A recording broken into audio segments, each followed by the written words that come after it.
Kemi, it's been 3 years. Okode all of a sudden, the fake embrace it. So you want me to pretend as if nothing happened? You still feel no remorse for how you tried to ruin my life? Kemi, you tried to kill me. The only regret is that you were successful. Auntie Ife, kill her. Jenny, sugar, iyo. Ẹ wo, ṣé fẹ́ gbọ́? Mo gbọ́ láti ọ̀dọ̀ inú secretary MD pé ǹtọ́ láti gbaṣẹ́ MD. Gbogbo nǹkan tó wá sọ ibo ẹnu ká mo ti gbọ́. Ẹ máa burú o. Láti bò sí bò, kí ló ṣẹlẹ̀ gangan?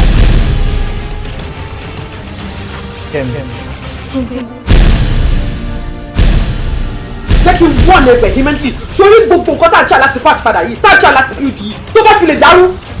Aṣọ òfin tó ní èèpo ni ẹ́. Kò sí bí wọ́n ṣe máa fọ̀ ẹ́ sí wàá mọ́. Mo ṣe ìrògbà lọ́tọ́ ní kitchen yẹn. Adébowale ló mú mi pé mo má gbìyànjú láti bù ẹ́ rárá torí pé tó bá jẹ́ ń bẹ̀ ó di afẹ́rẹ́ fún olùpẹ̀ fún olùpẹ̀ sí orí rẹ̀. Are you ready to go that same route?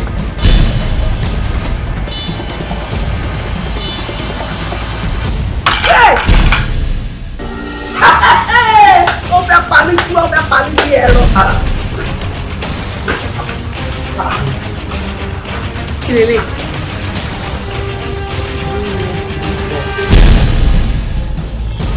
Sórí nǹkan tó wà lọ́wọ́ mi, poison. Ìdílé kò gbà á, kò dà jẹ, kò dẹ̀ kú tú ẹ́. Àbí kí n rẹ̀ lọ́wọ́, kí n dì ẹ́ mọ́lẹ̀, kí n ga ẹ lọ́rùn, kí n dẹ̀ dà sí ẹ lọ́fọ̀ọ́. Èwo ló fẹ́ lu méjèèjì mú kàn?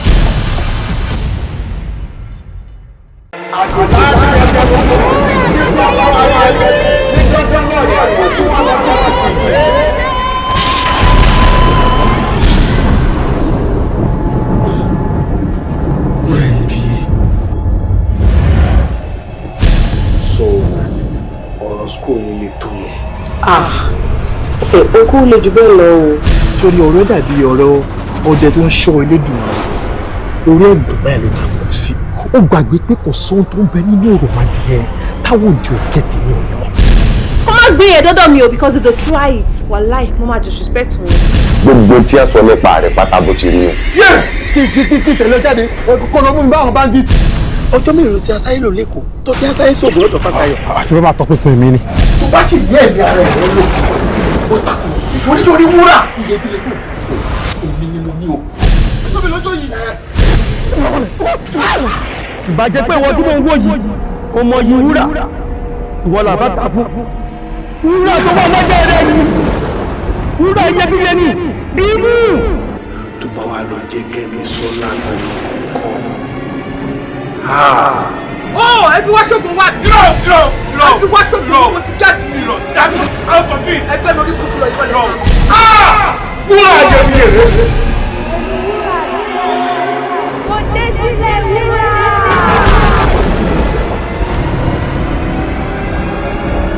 Ṣé rí ọjọ́ tá a bá ti rí bí báyìí? Wọ́n máa kó òun lé. Kẹ́misọ́lá, ṣé o wà ókè ṣá? Ọkọ yín, ìyẹn ọkùn Bọ́lájí. Every one of us. Ọlọ́run alájọṣe. Kẹ́misọ́lá ń jẹ iṣẹ́ ọkọ ẹ̀. That's what I'm saying.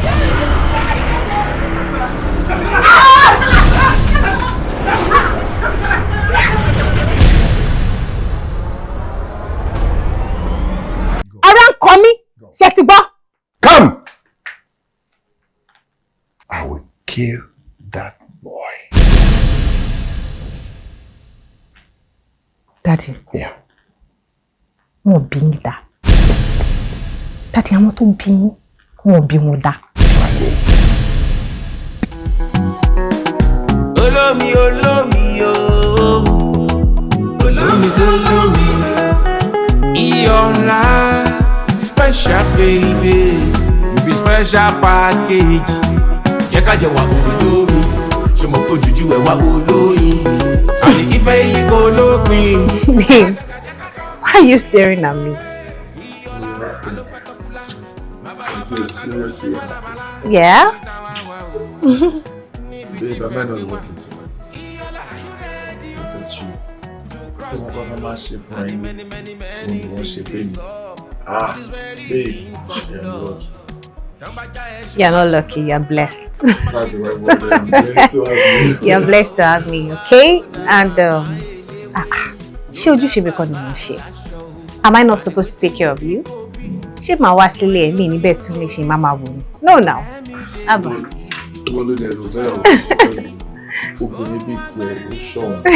Other ladies know we do necessity. I still pay one price for plastic.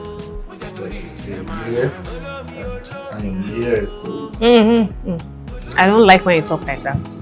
Me like it. Kí ló mean? Kí ni class ní ṣe pẹ̀lú ìfẹ́?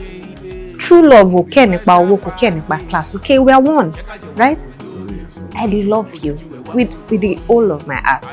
I'll do anything for you, okay? Kò sẹ́ni tó máa gbà ẹ́ lọ́wọ́ mi, kò sẹ́ni tó máa gbà mí lọ́wọ́ ẹ̀. I'll never do anything to hurt you. Amen. I'll always be there for you.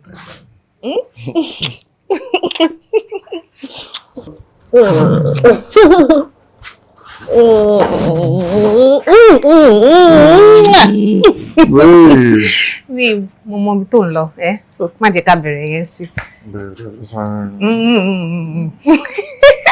Sherry, àárọ̀ mo ní 5 projects mo ní láti defend. 5. That's a lot. So I have to go home on time, okay? Please, jẹ́ kí n parí ilé tí mo ń ṣe. No, ní láti parí ẹ̀, wọ́n tó ní 5 projects láti defend.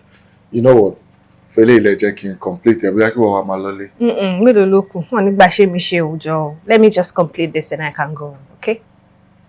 Are you sure? Kí ni? Alright, no problem. Alright, babe. I love you. I love you too. Thank you. You're welcome. Olómi o,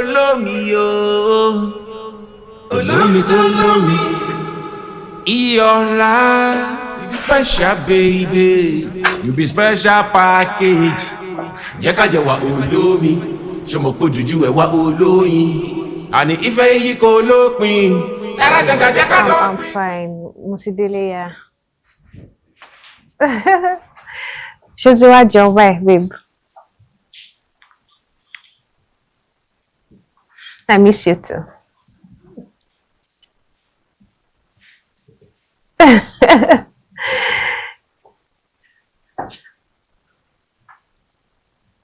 I know.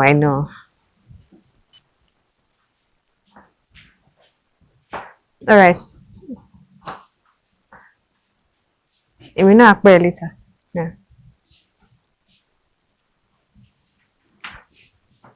All right.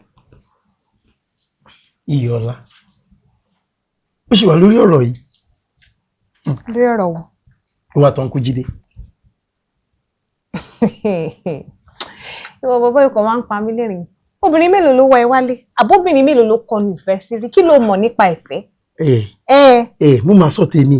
Mo fẹ́ kẹ́mi èjì kí lọ rò dáadáa o. Kó ló di pé bóyá ẹ ti go too far lórí ẹ̀. Ẹ lọ rò dáadáa o. À ń ṣọmọ kò ní dákẹ́ hàn fẹ́ tẹ́lẹ̀ máa pa làpálàpá. Dáàdì ńkọ́? Kí ló ṣe dáàdì? Ṣé dáàdì ló fẹ́ yàn fún mi? Àbí ló silly question wọn ni? Dáàdì. Tèmi máa yé mi. My friend. Ó mọ tó ṣẹlẹ̀ tó bá dìgbà yẹn ọ̀rọ̀ tí mò ń sọ. Ayé ẹ̀. Ayé wo náà? Mọ nǹkan tó kún ẹ̀. Ìyàwó. Níbo remote ẹ wà? IYIOLA. Jẹ́ ìsọ̀ nǹkan fún ẹ.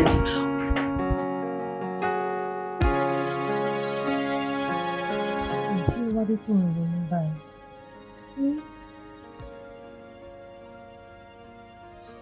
Mi ò ṣe ní ìrònú. Ó ṣe wá jẹ́ ìsìn ní dáàdì ní kí n wá rí àwọn. Lọ́kàn tèmi mo feel bíi pé mo ṣì ní 2 or 3 years pẹ̀lú ẹ̀ tá máa fi date. Within those years, máa wáṣẹ́, máa ríṣẹ́, máa ti lówó lọ́wọ́, máa ti wà okay.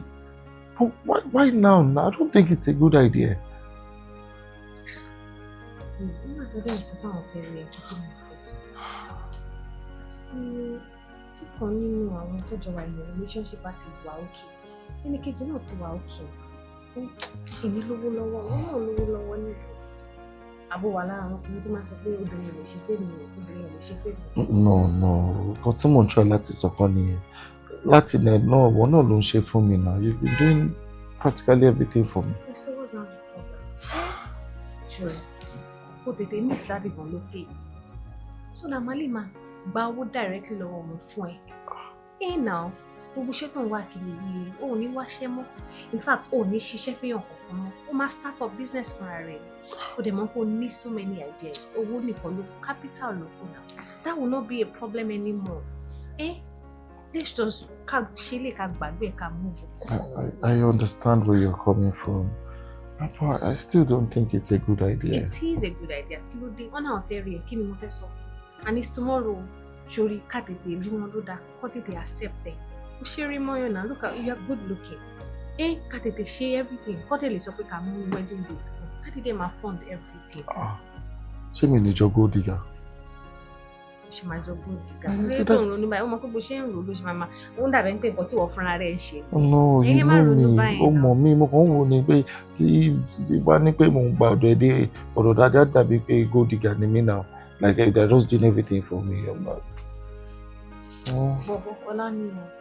Ọlá tún ni. Nígbà tí ìlàṣọ tí màá wọ aṣọ mo fẹ́ wọ̀ lọ síbẹ̀.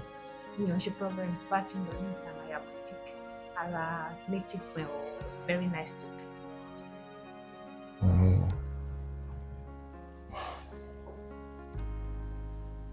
Mo dá mo ti gbọ́. I will go. Oh, ní choice, o máa go náà. It's any choice. Oh, ní choice. Ti gbọ́. Pẹ̀lẹ́, cheer up, okay? Thank you so much. Thank you for always. Thank you for loving me. Thank you for loving me. Kí ni o fẹ́ jẹ́ kí n bẹ́ẹ̀ ṣe? Wọ́n jẹ́ ọ̀pá ẹ̀mí o. Nítorí dájú. Ó jẹ́ ẹ̀ tó torí ni. Wọ́n yóò pa mí tí lè jẹun báyìí. Ó jẹ́ o. Bó ọlá gan máa gbàwé lọ sílé yìí ni. Ó mọ kankan. I'm still okay for now. Where are they?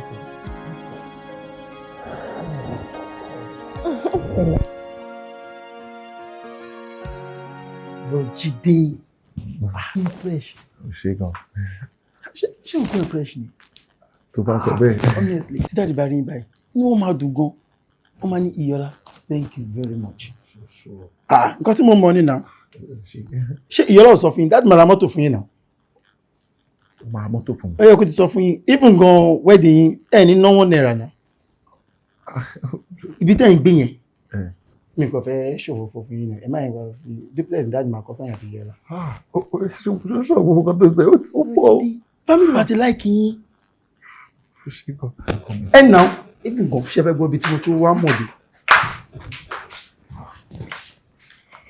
Daddy. How are you, young man? Good afternoon, sir. Good afternoon. Please sit down. Thank you, sir. Wow. Iyọlá, tí ló lọ síta, ló lọ mú ẹni tó jọ bàbá ẹ̀ wá. Ó ga bí bàbá ẹ̀. Mo ṣe fẹ́ màmá ẹ̀ lórí bàbá ẹ̀ fine báyìí. Náà kàn ṣe tán báyìí fún mi láwọn ọmọdé fine. This is good. You're handsome. Thank you, sir. So how are you? How is everything? What's your name?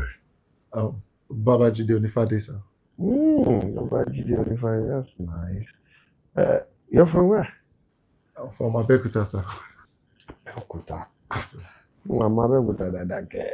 Onifade tí mo mọ̀ l'Abeokuta yẹn tó jẹ́ Gíríkì. Wọ́n á tó mẹ́ta. Wọ́n kan wà tó jẹ́ ìdílé ọba náà ti wá. Kan wà tó jẹ́ billionaire. Philanthropist gbogbo èèyàn ló máa ń ṣe. There's another one. Big Onifade like this. Èwo ni tiẹ̀ náà mẹ́tẹ̀ẹ̀ta tí mo sọ yẹn. Sir, wọ́n ní Fadé pọ̀ gan l'Abeokuta, sir. Bẹ́ẹ̀ni, pọ̀ gan o. Lè tó bí 1,000.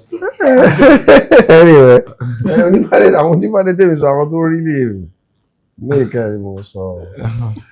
Alright. Pẹ̀lẹ́. Daddy yẹn kọ́. Àwọn ti late, sir. Hey, God. May his soul rest in peace. Amen. Yes. That's right. Mọ́mí nǹkan. Mọ́mí wa wọ́n gbé ní Mọ́níyà, sir. Mọ́níyà lọ́wọ́, sir. Mọ́níyà. Iṣẹ́ wúwo ló ń ṣe ní Mọ́níyà. Wọ́n máa ń ta ẹran ọ̀yà. Òun ló máa ń ta ní Mọ́níyà, sir. Màmá ẹ̀ ń gbé ní Mọ́níyà. Bẹ́ẹ̀ni, sir. Wọ́n ń tẹran ọ̀yà ní Mọ́níyà. Bẹ́ẹ̀ni, sir. Ìwọ ńkọ́ bo ni ò ń gbé? Mi mọ̀ bí ẹ mọ Mòwe dáadáa. Ọ̀fadà lèmi ń gbé ní Mòwe sá. Ṣé dáàdì mọ Mòwe? Níbi tí ilé ti cheap nìyẹn. Dáàdì kò cheap o. Dáàdì rate mẹ́yẹn ó wọ́n gan o. Ó wọ́n gan sá. Ọ̀fadà. Bẹ́ẹ̀ ni sá. I like rice ọ̀fadà nìyẹn. Ṣé o ti sọ fún dáàdì ni? Mi sọ kọ́kọ́. Dáàdì mo love ẹ gan sá. Má ṣe sauce ọ̀fadà. Tí bá ṣe fún yín, I swear to God you're going to love this. I'm telling you. Ó ṣe sauce ọ̀fadà. Bẹ́ẹ̀ ni sá. Màmá ẹ̀ ń gbé ní Mọ́níyà. Bẹ́ẹ̀ ni. Wọ́n ń tẹran ọ̀yà ní Mọ́níyà. Bẹ́ẹ̀ ni sá. Ìwọ ń gbé lọ́fadà. Bẹ́ẹ̀ ni sá. O like rice ọ̀fadà. Bẹ́ẹ̀ ni sá. O tún wá mọ sauce ọ̀fadà. Wàá máa fi ẹran ọ̀yà sínú ọ̀fadà inú sauce yẹn o. Bẹ́ẹ̀ kọ̀ọ̀kan sá. Iṣẹ́ ìwọ ń kọ́ iṣẹ́ wo lọ? Sir, at the moment, I am unemployed, sir. Mo ti submit CV sáwọn bí kankan dò. Wọ́n dẹ̀ promise me pé wọ́n máa get back. Bí 2 days ago náà mo lọ fún interview kan. Ó wà positive, sir. So by God's grace, by next week I'll be employed, sir. Yes, sir. O níṣẹ́. Mi tí ní sir. Rárá. No, with faith, sir. Daddy, Daddy, má worry. Kí má worry. He is very, very resourceful. Yes, sir. Ó ń wáṣẹ́ ní kíkankíkan. Mo dẹ̀ tí wàá sọ fún mi ní Daddy mi. Pẹ̀lú gbogbo àwọn tá ti máa ń lọ fún interviews everywhere, gbogbo àwọn ibi tẹ́ máa ń mú lọ, tẹ́ máa lọ meetings, all those top people, all those executives. Mo sọ fún pé Daddy mi á bẹ́ẹ̀ sọ fún wọn máa fún ẹ iṣẹ́. Bẹ́ẹ̀ ló sọ bẹ́ẹ̀ sọ. Tọ́ba wá fún iṣẹ́ náà wá tún gbé mọ́tò sí ẹ̀ǹdì tó máa wà lọ síbi iṣẹ́. Ṣé rí ọ̀fadà tó ń gbé yẹn? A máa wá sí ìgboro ẹ̀mọ̀ ẹ̀gbálẹ̀ fún wa and all that so that it can be, you know, properly set up. Yes, Also, Daddy, mo nífẹ̀ẹ́ gan. Mo lè ní kí wọ́n fẹ́ ṣe wedding sí i. Èyí ò lè máa we love ourselves so much. And Mama, we wedding wife. We love you. Yeah. You set us up and we'll be fine. Yeah. You know, surely. Yeah. So, oh, surely now you will be Yes. Young man, I want to tell you a story. Torí kí a máa jẹyọ, la ṣe yá máa jìyà lọ́fà. Sórí ọmọ yìí. I sent her to the best schools. Láti kindergarten, dé nursery, dé everything tó kà. Bàtí máa wá crown ẹ̀ fún. Máa jẹ́ kó lọ ṣe masters ẹ̀ ní Oxford University. That is out of him, sir. Mo máa náwó lórí ọmọ mi. Mo náwó lórí ọmọ mi torí pé kí ọjọ́ iwájú ẹ̀ lè dáa. Kó lè pàdé èèyàn àwọn ọmọ olówó, àwọn èèyàn pàtàkì ní bó ṣe ń dìde tó ń dàgbà. Kó bá àwọn tí wọ́n ní láárí rìn. Èmi ò mọ bó ṣe wá ṣe é tó fi jẹ́ pé wèrè ní tiẹ̀ ló mú wálé. Ó ti ṣe wọ́n. Ò ní rí bá ti ṣe. Ò ní rí ló tó gbà. Ẹni ẹlẹ́ta kò ní dá fẹ́ tó ń kọ́. Ẹni ẹlẹ́ni àgbàṣe àṣẹ. Ó ní àwọn ìyá mi ìṣòro dá. Apanimọ́wàá mú olókìkí òru. Wọ́n ní kí n já ewé kan wá mú léwé kí n. Wọ́n léwé ikú tó ń gba ọmọ lọ́wọ́ ẹni ní kó àgbọ̀mọ̀ lọ́wọ́ ẹ̀. Yes, náà fẹ́ gba ọmọ mi lọ́wọ́ mi, ọmọ tí mo love, tí mo ti ná gbogbo owó ilé ayé lé lórí. Stand up! On the count of 10, you get out of this house. 10, 9, 8, 7, 6, 5, 4, 3, 2, 1.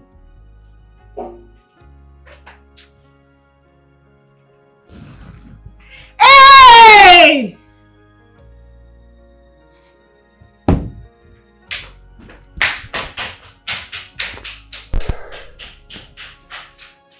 Ewúrẹ́ tó ń halẹ̀ kí ló fẹ́ folówó ẹ̀ṣẹ̀. Ẹ káwọn sá. Mi ò mọ̀ gbà tẹ́tẹ́ láti ibi iṣẹ́. Dáhùn dé yìí. Are you mad? No, sir. You're mad. Excuse me, sir.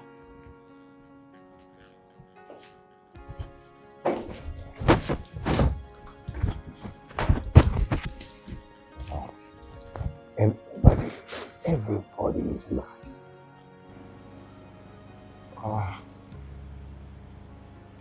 bàbá ẹ̀ sọ àdúrà ọ̀rọ̀ sí. Àdìká ọ̀rọ̀ ayé wa o.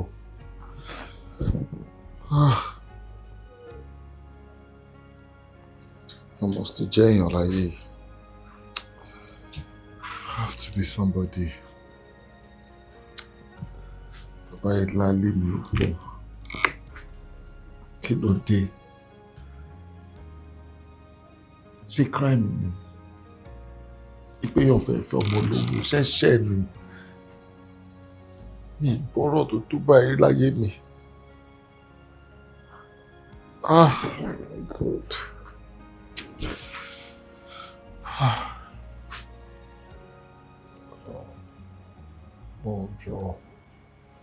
Ọlọ́run jọ̀ọ́. Sọ mí déèyàn. Sọ mí déèyàn Ọlọ́run.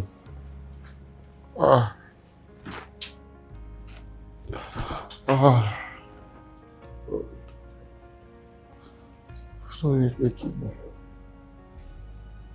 ọ̀rọ̀ mi sílé kò sọ̀rọ̀ tí mi ò gbọ́ tán.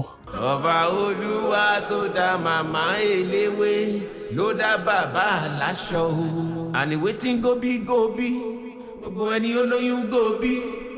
Ọ̀rẹ́ mi take it easy o. Àní tó bá dọ̀rọ̀ òbí. Ohun agbárí níjókòó. Ọmọdé kan kò lè rí ní dúró. Àmọ́ pẹ̀lẹ́ lakọ ó lábò. Ajẹ́dá tẹ̀lé nìkan la lábò. Ó jẹ́ torí tìrẹ máa lábò. Olómi olómi o. Olómi tó lómi. Iyọ̀lá, calm down now. Lóòótọ́, tí ń yé mi.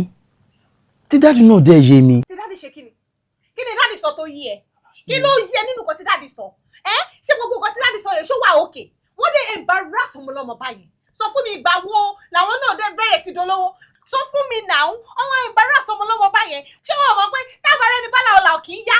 Àbí kí ló bá mi sọ? Ọmọ ọlọ́mọ tó yẹ pé ó wà very very hard working. Mo dẹ̀ mọ̀ pé future ẹ̀ ó bright, very very bright. Dáàdi wá sọ̀rọ̀ sí ṣákálá báyẹn. Ṣọ́mọ̀lá ni wo ọkọ tèmi, olólùfẹ́ mi tèmi mọ̀ yẹn. Ó máa wà very successful in life. Future ẹ̀ ó bright because ó wà very hard working. Kò dẹ̀ sẹ́ni tó bàbá mi sọ mí rí bàbá lákò ẹni kọ̀ọ̀kan tó bá ní kí n má fẹ́.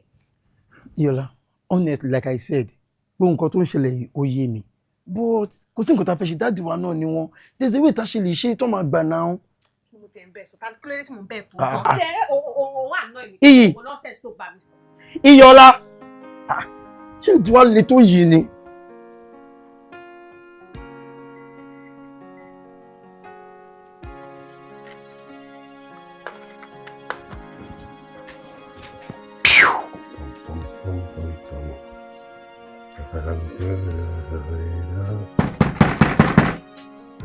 Yes, who is that?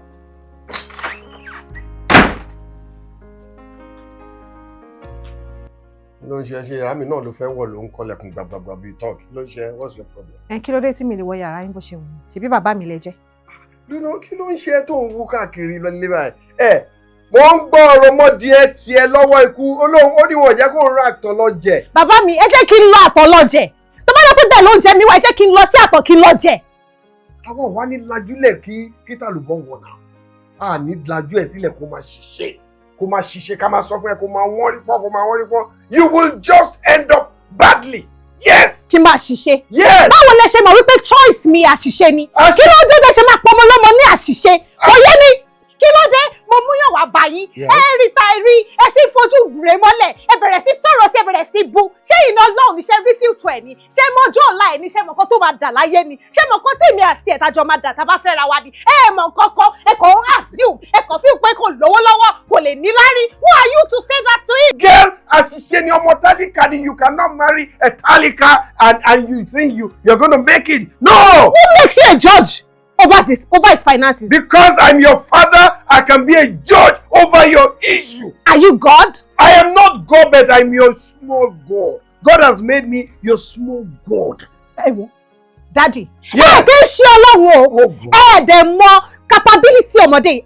Mọ future, mọjọ́ ọ̀la. He's a nobody. Daddy, why? Yes. Èyí fúnra yín ta ni. I am your father. Kí lẹ já mọ́? Kí lẹ já mọ́ báwo lẹ ṣe jẹ́ láwùjọ tẹ́ ẹ̀ pé èèyàn kan ní nobody. Bẹ́ẹ̀ni. Kí ni mo já mọ́? Bẹ́ẹ̀ni. Èmi bàbá tó bí ẹ lọ́mọ kí ni mo já mọ́? Bẹ́ẹ̀ni sà. Àtọ̀ mi ló di ìwọ kí ni burúkú yìí kí ni èmi já mọ́? Wàá regret ẹ̀. Sherry. Tí o bá fẹ́ bọ́ yẹn, wàá regret títí.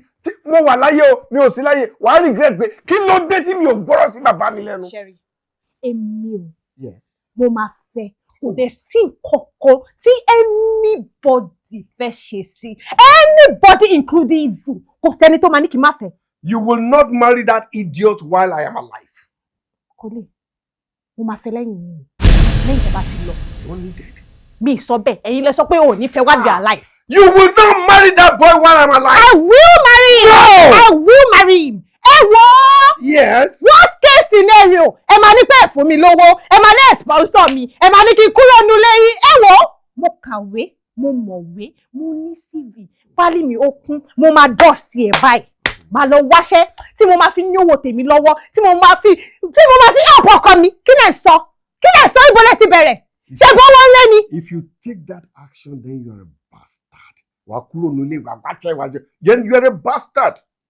Yes, I have luxury here. I have things to give you. You want to get out of here? Go! And you will regret it. I will go. Bàbá mi, mo máa lọ. And I will not regret it. Jẹ́jẹ́ mi ni mo wà lọ́rùn. Tẹ́yìn àti ìyá mi tẹ pàdé ra yín, tẹ wọ́ra yín, tẹ fẹ́ra yín, tẹ bí mi. Ẹ jẹ́ kí n rìnrìn àjò ní ayé mi bó bá ṣe wù mí. Ẹ lè pàṣẹ fún mi, ẹ lè ṣẹ́ni tí mo máa fẹ́. I'm an adult. I know what I want. I know who I want. And it is what I want. You will regret ever being my daughter. If you leave this house, torí non-entity yẹn, or akójáde nulẹ̀ mi. I am very sorry for you. You're shouting on me. You're shouting. Your father, you regret this action. Bet me, you regret it. Ẹ wo bí mo ṣe sọ tẹ́lẹ̀. Yeah. Mi ní nǹkan tí mo fẹ́ regret. Bẹ́ẹ̀ ṣe bá ọmọ yẹn sọ̀rọ̀, mi ò nífẹ̀ẹ́ sí, mi ò dẹ̀ wá in support, and that is the reason for my anger. So tí má ṣe nǹkan tẹ́ ẹ bá like, ẹ má bínú, ara ń kan mí ni, ara ń kan mí, ṣé ti gbọ́? Come! I will kill that boy. Daddy. Yeah. Wọ́n bí yín dá. Daddy, àwọn tó bí yín, wọ́n bí wọn dá.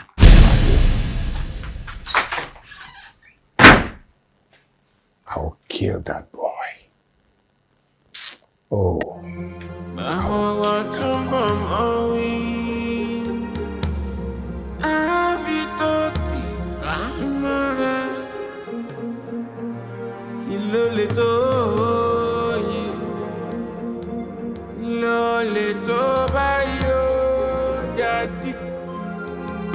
Father, you want me to die, you. But how do we explain this to someone? Say you know she's somewhere nìkan. Ó dá orí ajá, yeah, dájá. Orí ajá fún mi. Orí ajá, gbọ́dọ̀ já, dájá. Gbọ́dọ̀ já, orí ajá. Tàbá sunkún a máa ríran o. Jáwọ́ má jọ fara o. God is love and you should prove it. Kì í ṣe kó má fàtú irúgbìn tó. Babe, this is all shades of wrong.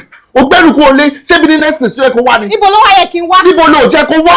Ìwà àti dáàdì ní issue. Ó wá sí ìbàjọ́ bọ́ọ̀lù wá ẹni. Kò yé mi.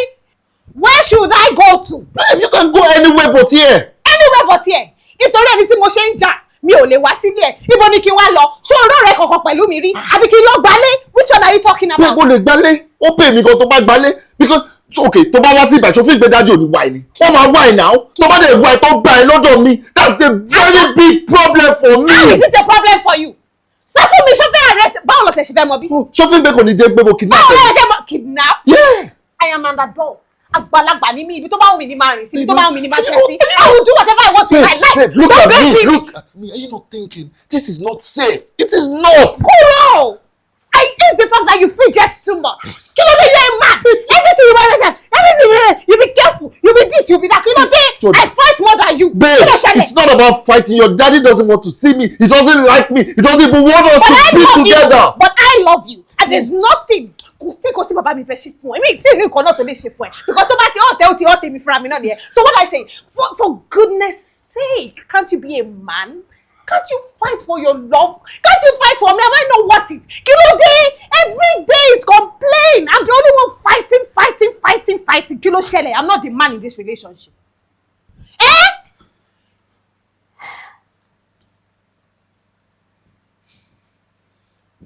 Babe. Wọ́n ṣe báyìí fún mi. Má jẹ́ kó dàbí ẹni gbé mi nìkan mọ́ wà ní relationship yìí náà. Ṣé mi ò want kó fight fún mi? You want it. You want everything in this life. Why are you always scared? Babe, I have to be scared. Wọ́n máa sọ pé ẹni tó bá jù ní lọ, ó lè jù nínú. Your dad can do anything. He can do and undo. I don't even know his capabilities. He can't do anything. What am I saying? I know his capabilities and I know he can do things. I'm giving you my word. My father will do nothing to you as long as I'm in your life and I'm in this house. Kò sí nǹkan tó fẹ́ ṣe fún ẹ. Bá ṣe máa rò, bá ṣe fẹ́ move forward in our life ní ká máa rò sí. Bá ṣe máa ríṣẹ́, tá máa bẹ̀rẹ̀ sí kówó jọ, táwa náà máa lówó. Ìyẹn ni next thing. Okay, and I know that our future is bright. I know that we will do well. Our coming together will do. Please. I know. I'm just a little scared. I will come back, man. My bẹ̀rù, okay? You're a man. You need to stand firm. Please. Please, so that you can all be worth it. Please. It's okay. You can stay. Bonnie, you might stay not. I will stay. Yeah, I already packed my bag. I will stay. I'm a journey. I will stay. I'm sorry if I'm pariwo mọ́ ẹ. Just.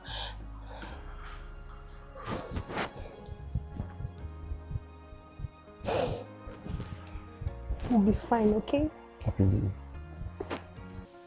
Àǹtí kò fẹ́ má sọ bẹ́ẹ̀ yẹn. Ìfẹ́ má sọ bẹ́ẹ̀ yẹn. Torí pé ẹ̀yin gbọ́ nǹkan tí dáadé wa sọ, ilé ayé yín ṣe dá. Ẹ jẹ́ kó náà gbọ́ tèmi náà. Ẹni tí èmi fẹ́ kó fẹ́, ẹni tí bá yàn fún ló máa fẹ́. Kì í ṣe ọmọ tálíkà yẹn. I don't want him. I don't want that boy as an in-law. Kí ló dé? Ẹ wo mo sọ fún yín o. Ọmọ tá bá ń bá tá ń bá wí tá ń sọ fún tó ń wá ròkè. Ó máa parun ni o. Tí ò bá ti gbọ́ tèmi, I am telling you, aunty, máa kọ́ lọ́mọ. Mo dẹ̀ ti sọ fún, mo ti sọ máa mi fún, bẹ́ẹ̀ kò fẹ́ gbọ́. Ẹ pé níbi tó bá ti máa gbọ́ kẹ́ bá sọ̀rọ̀. My word is law. Nǹkan tí mo bá fẹ́ kó ṣe ni kó ṣe. Mi ò fẹ́ ọmọ tálíkà yẹn. Ẹni tí èmi bá okay, look for instance now.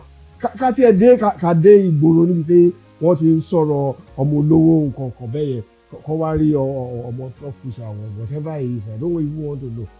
Kójú òní ó máa fẹ́ ọmọ tèmi. Kò ṣe gbọ́ náà. You know my position in society. You know what I stand for. My word is law. Let her look for a better person. Ọmọ olówó pọ̀ntà. Yes. I have friends who have guys tí wọ́n ti marry. I will arrange a very good guy for her. Ló ń ṣe Yọlá náà.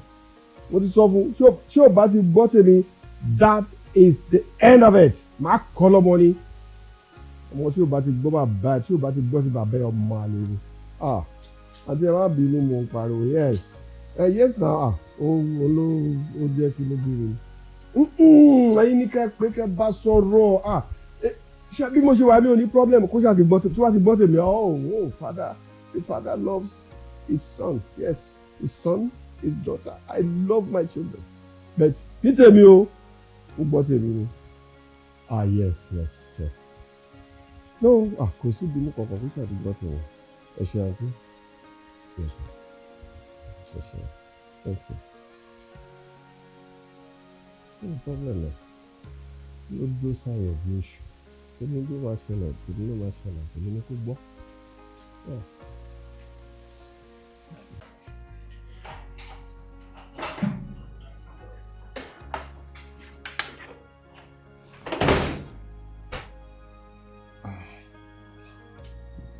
Babe.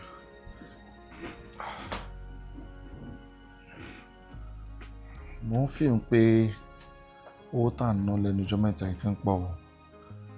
Gbogbo owó náà àkáǹtì láti fẹ́ ná tán. You are right, but àwọn pọ́tà náwó lé lórí náà, they are important.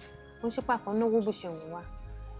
But oṣù ti end, wọ́n dẹ̀ máa send owó oṣù mi sí mi. Bí mi tiẹ̀ ṣiṣẹ́ ń bẹ̀ mọ́, mo ṣáà ti ṣiṣẹ́ oṣù yìí, so wọ́n máa send owó mi. Ọlọ́run á jẹ́ kó send ẹ̀ tó ṣe sọ ẹ̀ o. Àmín. Babe, ó mọ̀ pé ìwọ ní connections at least ó mọ àwọn èèyàn. Mo rò bóyá kí n send CV mi sí ẹ. Tó bá lè bá mi send ẹ sáwọn tó mọ̀. There's nothing wrong with me. Mo lè ṣiṣẹ́. Yes, no. She understand. Tí bá dẹ̀ iṣẹ́ tí mo gba salary, màá lè máa assist wọ. Kò ní jẹ́ pé òun ò máa náwó all the time. Tó bá tiẹ̀ tí ń gba salary mi ni màá máa assist wọ. Àjọ máa máa assist ara wa. Kò sí wàhálà, Ọlọ́run á kọ́ wa mọ̀ ṣe. Àmín. What? Nothing. Everything will be fine. Okay? Amen. I love you. I love you too.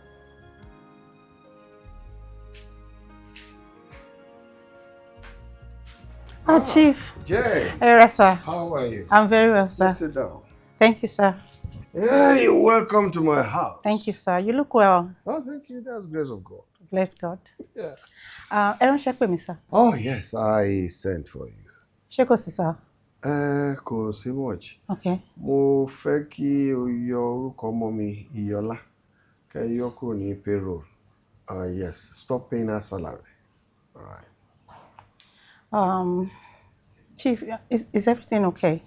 Her salary is no longer needed in the company, so I want her removed. That's it. Me understand, sir. Oh, Jay. I just... ni kò ṣe now. Má lù mí lẹ́jọ́. Okay, sir.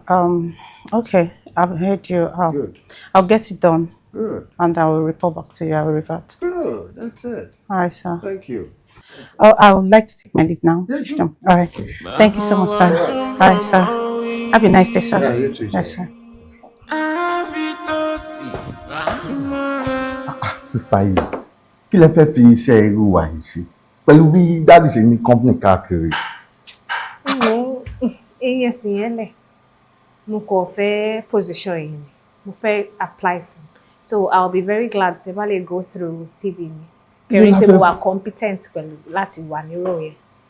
Èló la fẹ́ fún yín? Àmì kẹ́yìn tí ẹ̀ ṣòwò CV náà. CV? Ẹ fi CV lé báyìí. Kí la fẹ́ fi CV ṣe? Big privilege ni fún wa tẹ́ bá ṣiṣẹ́ lọ́dọ̀ wa. Ẹ ṣé gan. Ẹ ṣé. Nǹkan tó máa ṣẹlẹ̀ ni pé ẹ máa fún mi ní few minutes. Okay. Inside fi make up. No problem. Ẹ ṣé gan.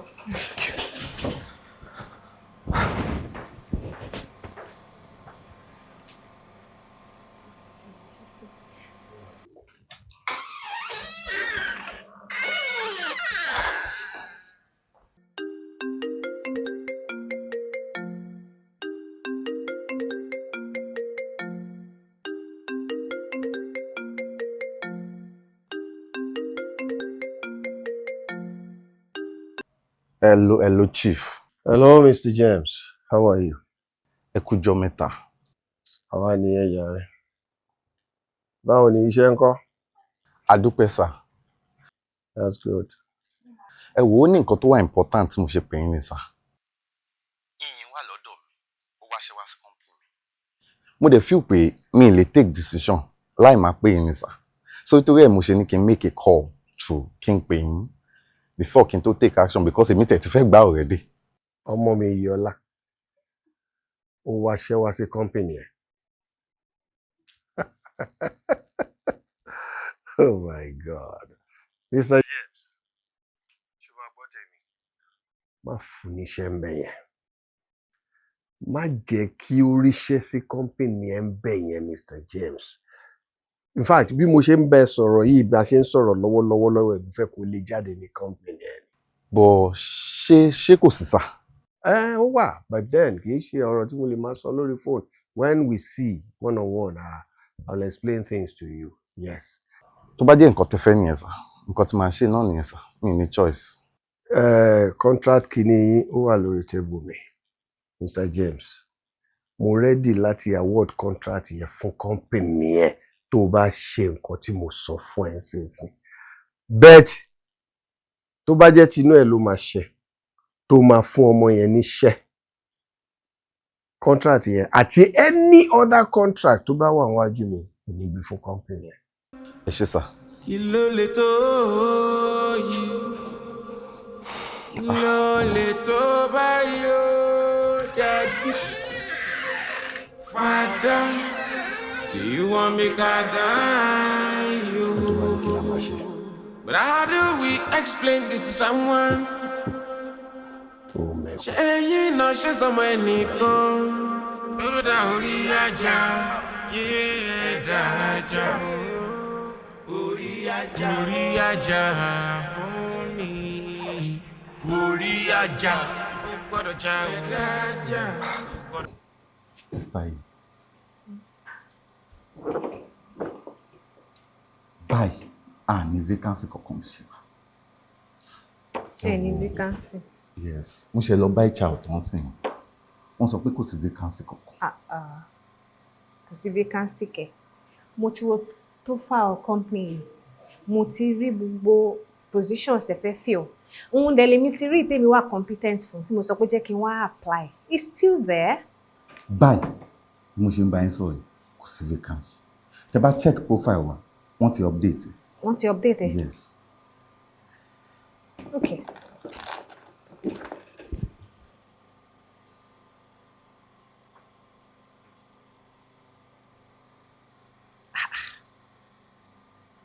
Ṣé bóun ni mò ń wò yìí? Wọ́n update anything, wọ́n ṣì ń wáyàn sí position yìí náà. Ẹ wò ó.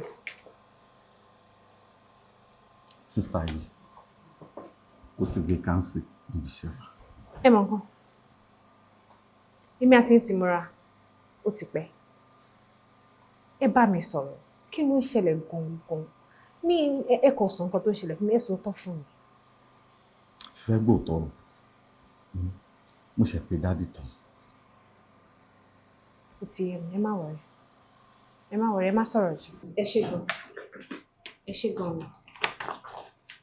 Orí ajá. Tá a bá sunkún a máa ríran o. Fuck. Jẹ́ wà competent fún iṣẹ́ wa. Mi kì í like máa wà ní situation báyìí. Kí mo lè ṣe o? Kí mo lè ṣe? You gon' take it easy. Everybody call me, yes.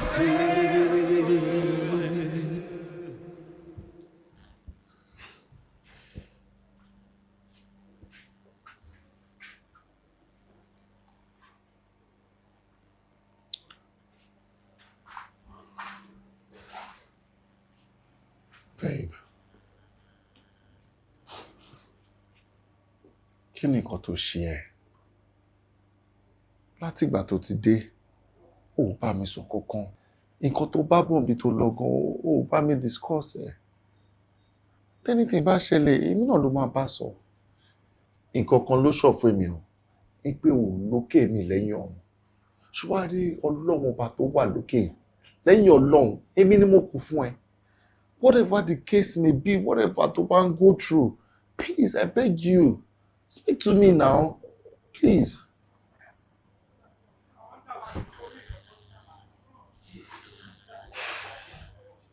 Babe. Yes. Mo kò mọ̀ sọ fún pé mò ń lọ sí company kan lọ wá iṣẹ́. Bẹ́ẹ̀ ni ó sọ bẹ́ẹ̀. Èmi àti dáàdì dẹ̀ ti máa ń lọ sí company yẹn tẹ́lẹ̀ fún meetings, contracts, different things. So wọ́n mọ̀ mí bẹ́ẹ̀. But mo débẹ̀, the guy was so excited to see me and he was like, kí ló dé tí rí mi ṣe máa wáṣẹ́ pẹ̀lú gbogbo companies tí bàbá mi ní, pẹ̀lú gbogbo connections tí bàbá mi ní. And I was like, I want to walk my path myself. So mo fẹ́ wáṣẹ́ fúnra mi. And then, okay, that it would be a privilege for them to have me in their company. In fact, sọ pé kí ló ń fẹ́ wo CV mi fún for what? Then, ẹ ṣé o. Then he got for a few minutes, mo fẹ́ make call. In my head, I thought that, okay, over call and to my free permission that, okay, yeah, that's fine, go ahead, give her the position. Position yet were occupied. And for the next 4 years, I want the vacancy on office. Ṣé kí n sọ bí tí ń ṣe kí n wá débẹ̀ bí kò tiẹ̀ di padà báyìí ká sì tún wọ̀nyí ajá ká ti padà.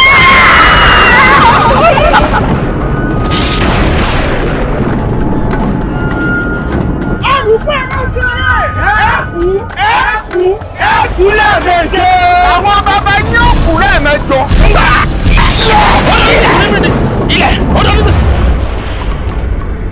mo fẹ́ kẹ́ ẹ lọ rẹ̀ bá ń gbé lọ sí agbede méjì ayé òun ọ̀hún. àrùkù olókùdé mọ́mọ́. ọmọ arúkú ọmọ arúkú òkúta gbé tọ́jà tí ó tà àwọn ọmọ wọn yín gbè lẹ́kọ̀ọ́.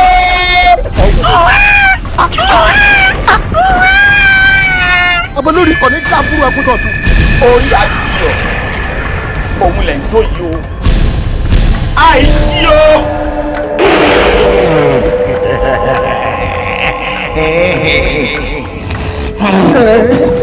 ní sùúrù mọ́ para rẹ̀ bó ṣe ń bá lọ yìí ó mọ̀ yín lọ́rùn. ó mọ̀ pé mo láìkí romance. ẹ máa gbókùn bàbá bọ̀ ní kíákíá. mo sọ pé ní fún lálàáfíà. bẹ́ẹ̀ni àlàáfíà ò ní kẹ́ fún ọ. àlàáfíà ló ti fi àná. àwọn ọjà wòlé mọ́ tilẹ̀. Bọ́lágadé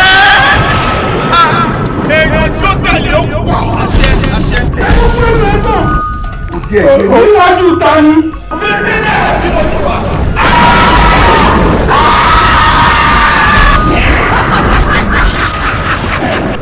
ẹ̀ ń ṣàṣì mi ẹ̀ ṣèrà yín ni.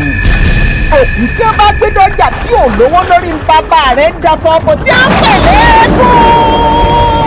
àwọn ògbóni ó túmọ̀ sí wípé gbogbo àwọn tá a súnmọ́ Ifákúnlé àrélù àjálù ló padà wá bá. ọmọ tí ń pa wọn lẹ́nu lè ṣe kọ́ pa wọn lẹ́kùn káyé wọn là.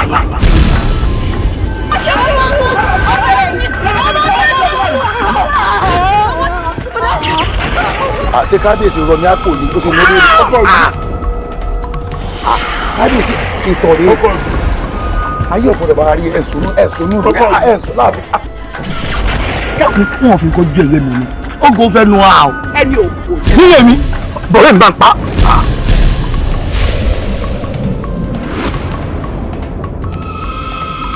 ìyàwó ọmọ rẹ rèé o. adéwọ́gbọ́n rẹ rèé. àgùn ọ̀la ni mo ṣe kí. àti àkúmọ̀ yàgé ọ̀tún àkùkù tọ̀run ọ̀tún ọ̀làjú àwọn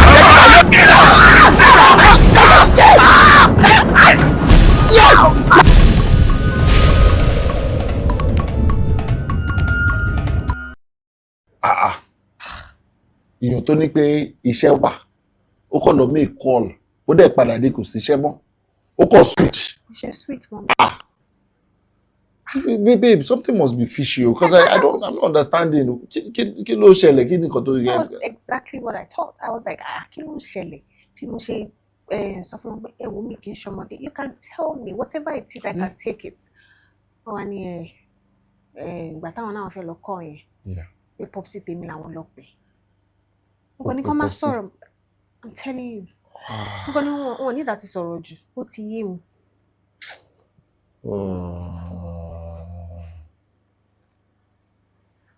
Popsi ló lọ pè. Babe. Popsi ló lọ pè sẹ́. Ó dẹ̀ lẹ́ẹ̀karùn-ún. Ẹlẹ́ẹ̀karùn-ún. Tí Popsi ti block. This is the fifth one. Ẹ fẹ́ support me. Ẹ tún dí ọ̀nà fún mi. I don't kò yé mi. What kind of father is that? It's okay. Babe, ṣòro nǹkan tí mo sọ lélẹ̀ o. Jẹ́ kí a lọ.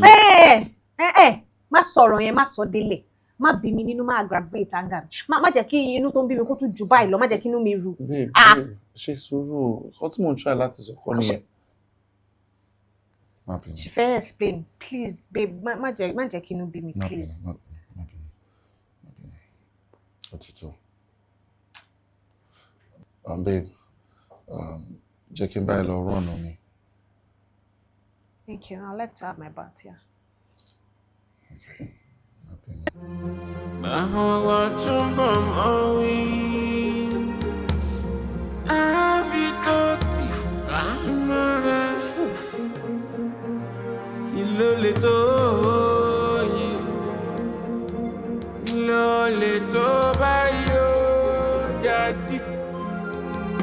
Father, you want me God you, but how do we explain this to someone?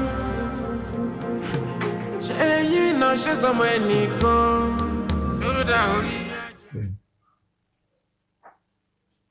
Can you give me a My baby kò fi ṣe báwo. Condom lele now. Wọ́n bẹ̀rẹ̀ pé kí ni kò fi ṣe. Mi ò má ọwọ́ kan mi má jìnnà sí mi ò lò. Ó mọ bí tí mo stand pẹ̀lú kíní ó mọ pé mi ò like ẹ̀ pé mi ò fẹ́ lò mi ò kí ń lò. I don't want it. Babe. But you know why. I want you. I want you, the real you. I also want you. Like, I want you so much. But babe, I only have láti lóyún báyìí. You know, that's why if you have an unprotected sex, you could get pregnant. Why must it lead to pregnancy? Every time, don't know. Ṣé ń gbà kan rí o ti fáwọn kan lóyún tẹ́ pé anytime tó bá fọwọ́ kan obìnrin wọn máa ń gba oyún. Because kí ló ń bá ẹ lẹ́rù? You know, you're my first relationship. You're my first love. You're my first everything. Kí ló wá dé tẹ́ pé everything oyún kí ló dé? You know, we can't afford it. Tábà lóyún sí báwo la yẹ fẹ́ ṣe we are lówó. That means you don't know that children are blessings. Ṣé tábà tí ẹ wá ṣe mistake lóyún ọ̀hún? Ṣé orí nǹkan tó mọ́ máa jẹ? Ó máa gbé wá látọ̀run ni. Children are blessings. Babe, superstition nìyẹn. Nǹkan tó mọ́ máa jẹ́ ó máa gbé wá. Nǹkan tó mọ́ tí wàá bá máa jẹ́ ń sìn wó ebi apá fún òsì lára. Because we cannot afford anything. We can't afford food. We can't afford the basic things. We can't afford anything. So we can't even bring any child to this world. Èmi ò ṣe ṣá. Either we do it without this or we abstain. Ká má ṣe anything relating to sex. Tó bá wà okay pẹ̀lú romance ṣá foreplay. We can do that one. That's not possible. Then you make a choice now. Babe. You want what I want. I don't want what you want. Who wrote? Babe. Ṣé ká ṣe kí ní nàmọ́ ní ṣe báyìí? Babe, a máa ní láti lò. Babe, a máa ní láti lò.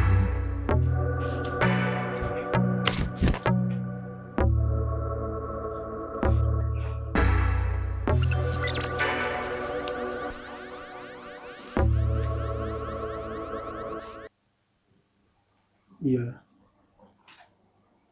Are you sure you're doing the right thing? Makole, o lè understand me. Well, ọ̀rẹ́ kúkú yé mi, but imagine, inú mi ò dùn pẹ̀lú mo ṣe rí ẹ níbí báyìí. Ṣé a lè jọ lọ padà ká lọ bẹ̀ daddy ni so you can come back home? Please. Makole, mo dúpẹ́ lọ́wọ́ ẹ, o ṣé o kú gbogbo gbà mí. Kí n lọ bẹ̀ daddy. Rárá o. Mo dẹ̀ fi Ọlọ́run ọba bẹ̀. Bá ṣe close sí ìfẹ́ tí mo ní sí ẹ òun ló jẹ́ kí n jẹ́ kó wá mọ bí báyìí o. Mo fi Ọlọ́run ọba bẹ̀ má mú daddy wá sí bí báyìí o kó sọ address bí báyìí fún wọn. Mo ti gbọ́. Mi ò tẹ̀lé ṣe ọmọ àtọ́ àlùmọ̀ bẹ̀rẹ̀ ṣe drama kan bí mi ò lè ṣe. Mo lọ sọ́dọ̀ àǹtí Kòfó so mo lọ ṣàlàyé everything fún wọn. Mo ṣàlàyé bí tí daddy ṣe tó ṣe sọ̀rọ̀ tó lè jáde. Inú wọn gan òdùn náà. So àǹtí Kòfó ní kí n sọ mọ́ pé kó wá rí àwọn. Yes, ìwà àtọkọ ẹ̀ wọ́n ní kí n wá and tẹ́ bá máa lọ ẹ mẹ́rin láti tètè lọ because according to data ìsọ̀rọ̀ṣà black perfect travel and very soon lọ máa lọ. Okay. So please. Tí Jídé bá ti délé máa bá sọ mo bá ṣe máa plan ìrìn yẹn. Torí mi gan mo ní interview ní very soon wọn ìtọ́ tí fún mi ní date gangan but a ṣáà máa lọ ṣá a máa rìnrìn yẹn papọ̀. Mo send 100,000 here. Yeah, I wish I can do more. Well, no, just about to my padà wá. Máa ṣe jù báyìí lọ. 100K. Thank you very much.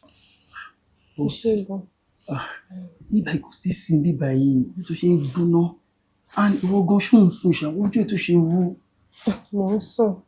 Àdẹ̀ tí rà á máa tó rà á. Ṣorí, mistake tí mo ṣe ni wípé mo tètè mú Jídé lọ bá daddy. Tó bá pẹ́ mo kó bẹ́ ṣe máa react ní, màá ti kọ́kọ́ set wa up náà, màá ti gbálẹ̀, màá ti sanwó bí 5 years. Or kí n ti ra ilé kékeré kan síbí kan, kí n ti furnish ẹ̀, kí n ti tọ́jú owó. Tó bá pẹ́ mo kó máa ṣe nílé. But it's all good. Ọlọ́run á gbọ́ wà wá náà sókè. Think it wá máa lọ. Because bá máa délé báyìí ṣùgbọ́n, daddy tó lè bẹ̀ sí pariwo. Okay, ó ṣé gan. Thank you. Hello, sir. No, ẹ má bínú pé mi sọ fún mi. Mo lọ sọ́dọ̀ ọ̀rẹ́ mi ni. Okay, sir, mi ní pẹ́ délé. All right, sir.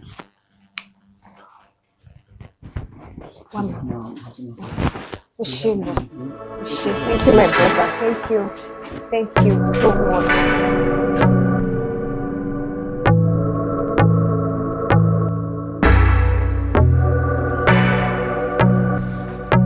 Àǹtí mi. Ẹ kú jókòó. Uncle, ẹ kú jókòó. Ẹ ṣàkórè. Àǹtí mi ńkọ́? Ó mi sáré receive urgent kọ̀ọ̀kan sìn. Ó dẹ̀ máa pẹ́ kan tó dé o. Máa pẹ́ gan o. So, wọ́n ní pé táwọn bá pẹ́, like, tí wọ́n bá pẹ́ kan tó dé, ẹ máa sùn. Ìyẹn máa le gan-an. Nǹkan tó wọ́n bẹ̀ ni pé I have an interview tomorrow morning. Mo dẹ̀ gbọ́dọ̀ débẹ̀ very early. So, nílé sùn. Nǹkan tá a máa ṣe ni wípé a máa pe àǹtí padà pé time wo ló máa wà convenient fún wọn. Yeah. So that a padà wá rí gbogbo wa. So, But this is after 6 now. Láti Ìbàdàn ṣé kó jìnnà ẹ̀ nílé lọ mọ̀. Ọjọ́ ti lọ. Ní after 6 lọ́jọ́ ti lọ. Ẹ náà. Kò jí rárá. Wo tó ṣe ń wò mí, mo ti kúrò ní Ìlọrin 11 yìí. Mo dẹ̀ dẹ́kọ̀. Kàtà sọ Èkó sí Ìbàdàn. Àwọn máa délé máa wọ̀ rí. Ẹ ṣúọ̀. Àǹtí mi. A máa wà okay. Okay, mò ń bọ̀. Torí mi ṣe nǹkan lọ́wọ́ rẹ̀ dìnnà. Ẹ máa enjoy ara yín. Ń bọ̀. Ọmọ mo ti ní ìdòmí gan.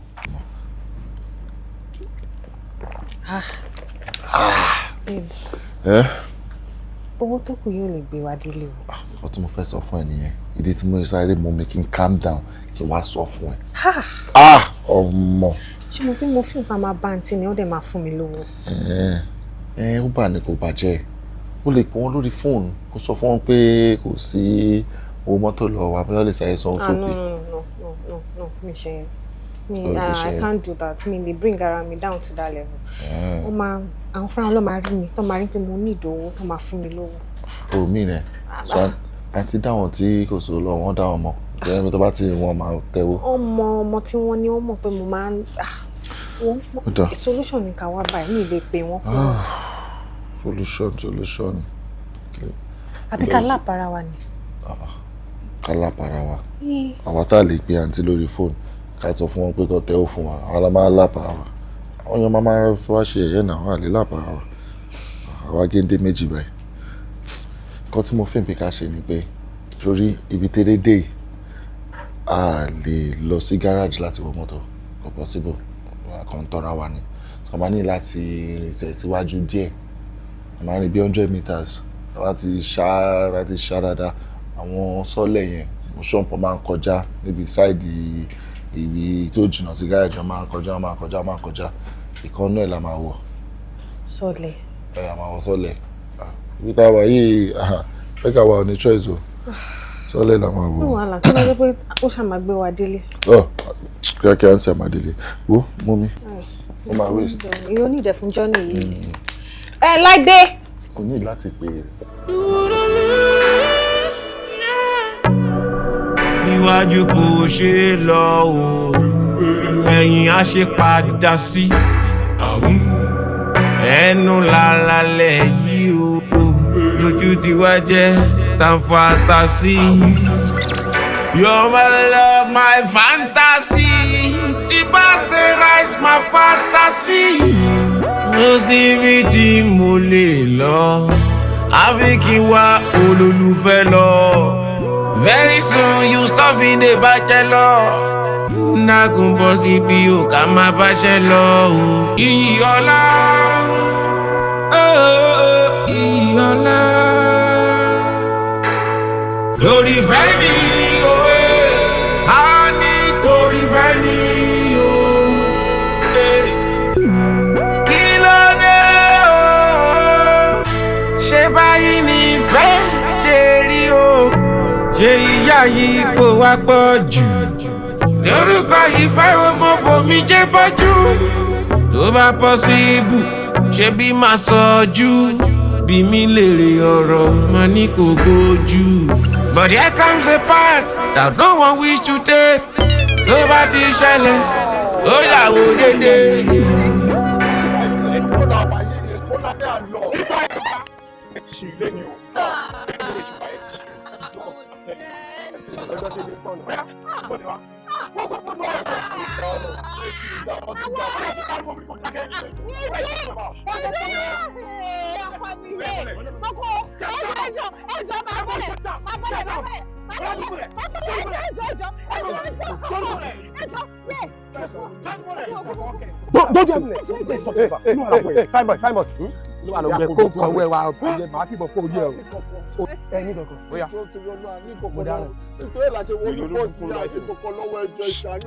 ẹ ṣàánú ẹ mo jẹun tó ṣàánú ayé fẹ́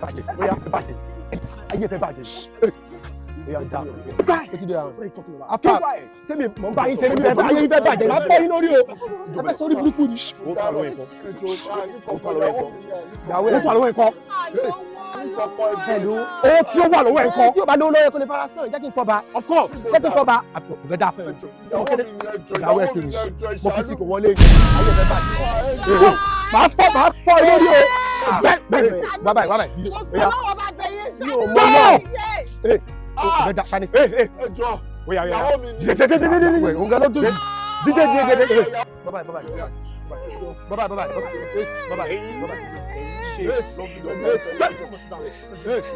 kapo man pressure bàbá ìyàwó mi ni ẹjọ́. ọkùnrin kan fọ ẹsẹ̀ o ayé ìfẹ́ bàjẹ́ ló ń jà kó lè fẹ́ fún mi. bàbá jẹjẹ o. ìyàwó mi ni ẹjọ́ ẹ̀ṣánú mi ẹjọ́. wọ́n ṣe lọ́dún gbọ̀ngàn ìyàwó ẹ̀. sílẹ̀ tí lójó o play lọ́dún mọ́tò àbẹ́ẹ̀kọ́ àwọn ọmọ náà bẹ́ẹ̀ náà eré la wọ́n ní lover boy fine boy. keep quiet ó pariwo èyí tó ń máa fún mọ́rò máa fún mẹ́rin. máa lu ọ̀rùn mẹ́rin lára ẹ̀ ìyàwó ẹ̀kẹ́ ọmọ yẹn fine wọ́n nìkan wá ń dajẹ́. wá da yìí lómi okùn méjì. níwájú kò ṣe é lọ o ẹ̀yìn á ṣe padà sí ẹnu làlálẹ̀ yìí o lójú tí wá jẹ́ tàfàtà sí. Can we just assume nothing happened? Please. I was there and I couldn't do anything. Please, I beg you. I feel like I failed you. It's all my fault. I blame myself for everything. But please, you need to stop crying, please. Jọ̀wọ́ bẹ́ẹ̀ ni, sorry. Nǹkan tó ṣẹlẹ̀ ti ṣẹlẹ̀. Okay, the deed has been done. And he raised it. Ṣùgbọ́n jọ̀ọ́, mo ń bẹ̀ ni, let's just forget about it. Let's assume it never happened, please. I know how you feel. I know. Babe, I hate to see you cry. Ṣó fẹ́ kí èmi náà máa sunkún ni?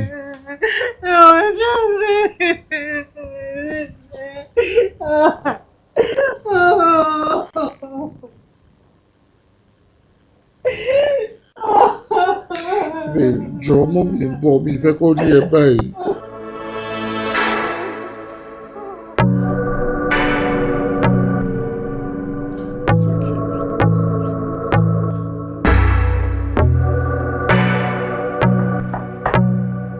Yes, come on in.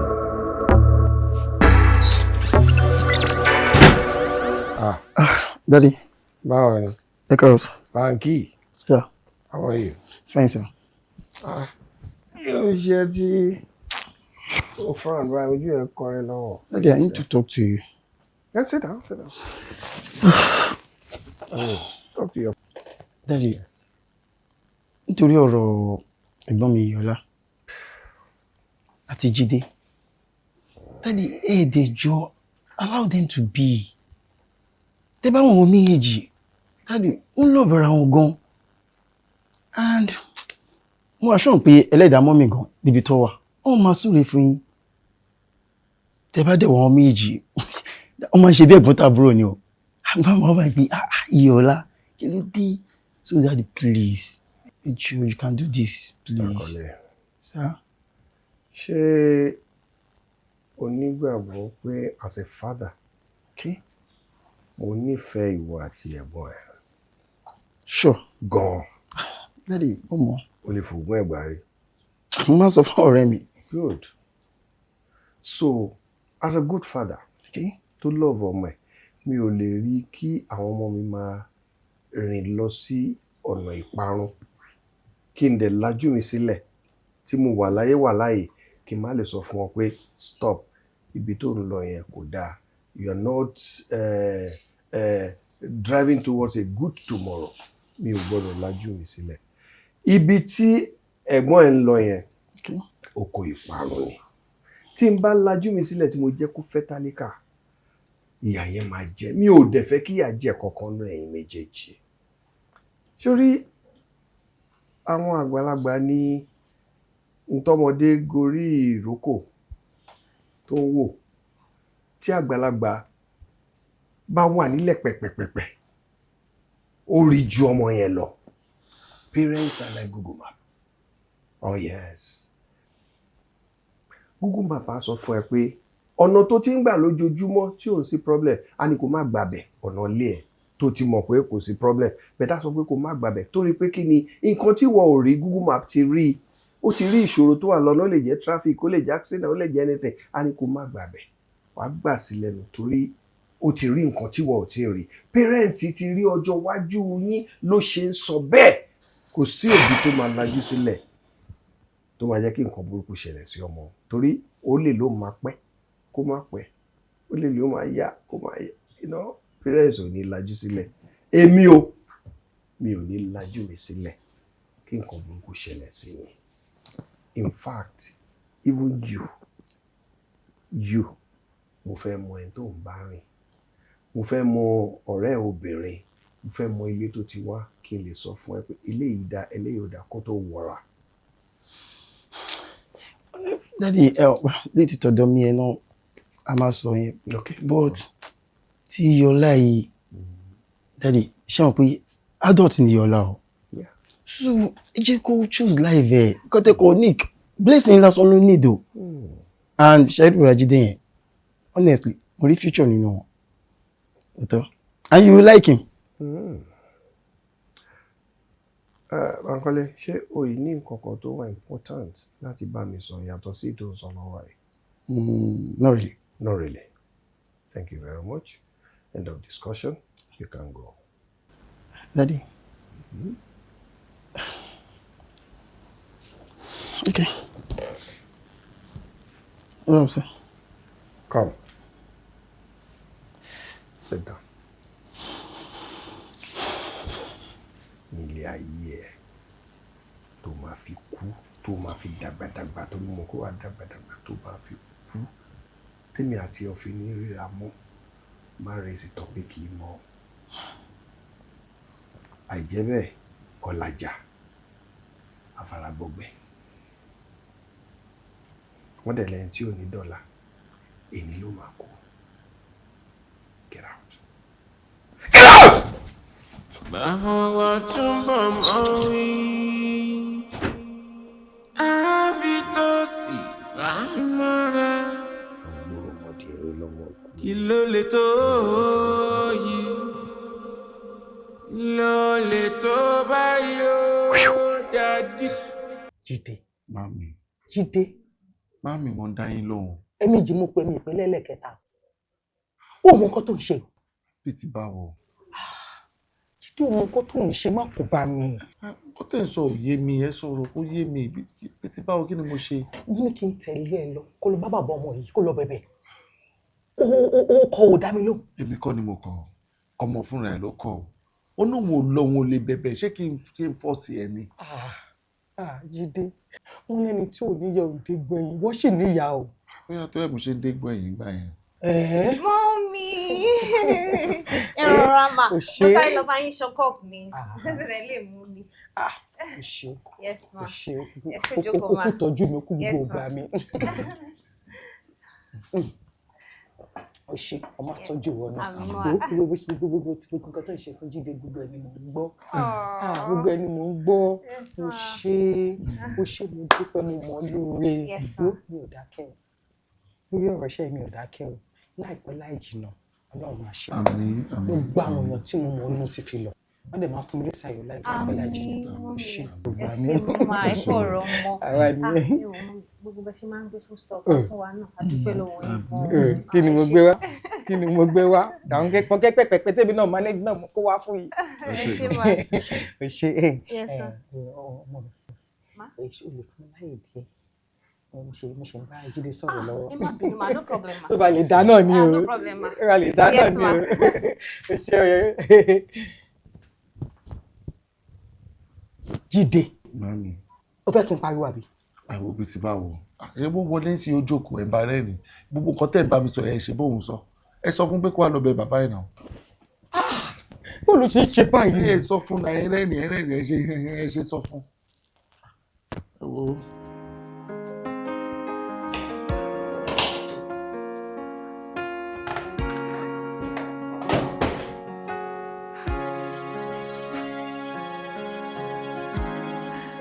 Mo lóyún kẹ̀. Mo lóyún kẹ̀.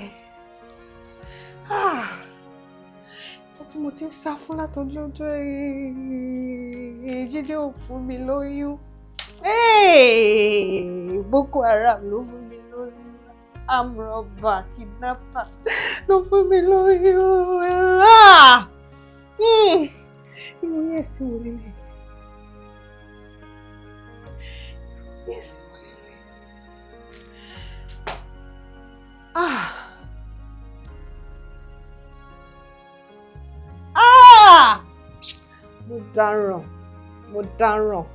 Mo dáràn, tèmi ti bàjẹ́.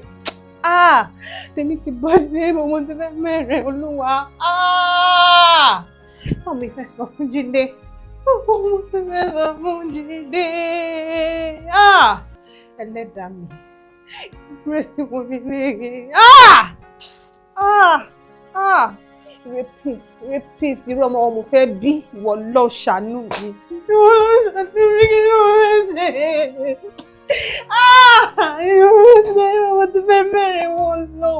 Ìwọ ó ti pọ̀ jù, wàhálà ti ń pọ̀ jù.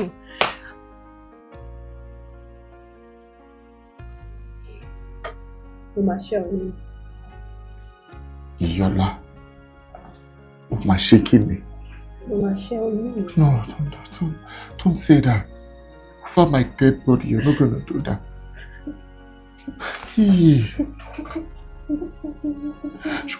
know, I know how disappointing it is. It's extremely. Amo, I am ready to be the father of that child. You need láti ṣe oyún kankan. Oyún eléyìí. And we're going to keep the baby. We are going to have this child. I am going to be the father. My father, you too shit. I know. But it's something new for me to learn.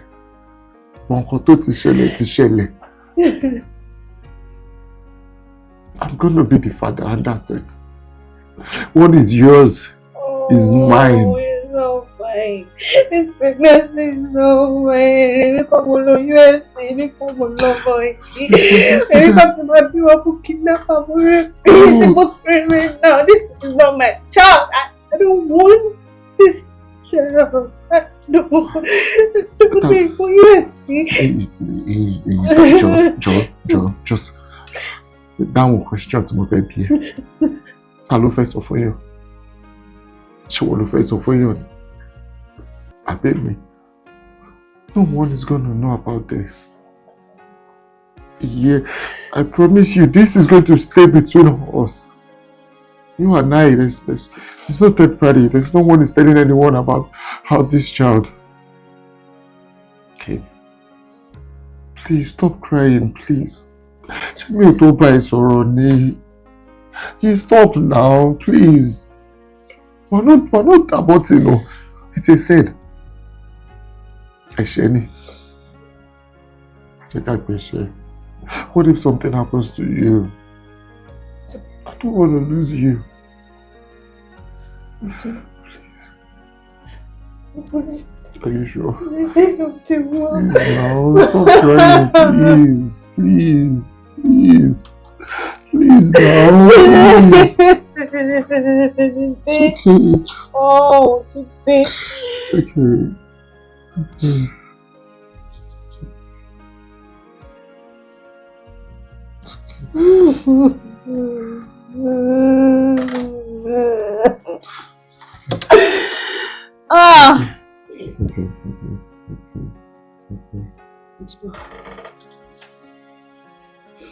Today.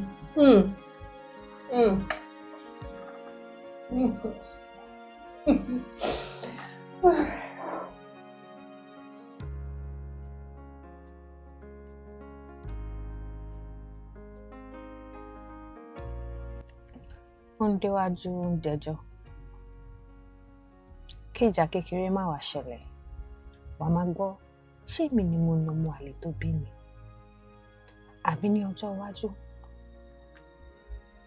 kó wá lọ yíjú padà sí mi àti pé ṣé èmi gangan fẹ́ bímọ yìí kí n wá fi ara mi sínú ìbànújẹ́ ayérayé ní gbogbo ìgbà tí mo bá ti ń rí ọmọ yìí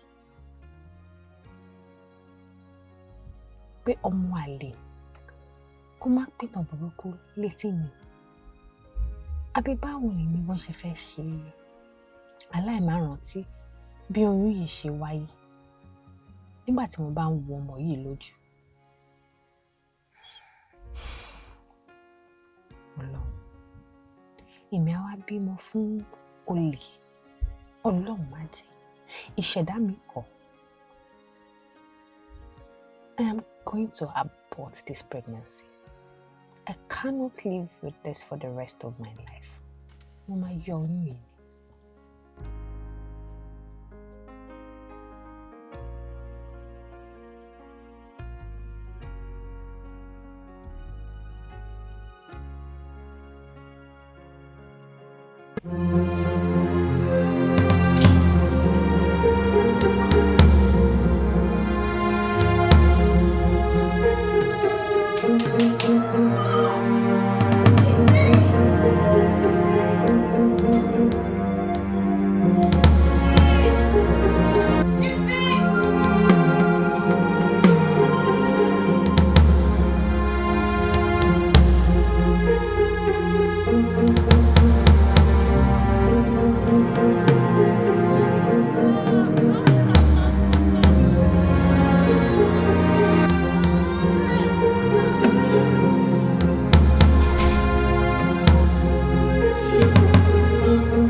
dárò Ìyọ́lá mo dárò ẹbí ti bàjẹ́ mo dárò ẹni bá ìdúró lọ mo bá lójọ fún ẹ wọlé tani yẹn. Jíde. Kí ló ṣẹlẹ̀? Ẹ wo Ìyọ́lá ni Ìyọ́lá lóyún. Olóyún oṣù níbí báyìí oṣù mo wá gbé gbogbo lọ sí hospital. Hospital? Ẹ jẹ́ ká máa lọ. Tí bá ti mo di hospital. Méjìlá sọ̀rọ̀ ẹ̀yà náà kí ló ṣẹlẹ̀?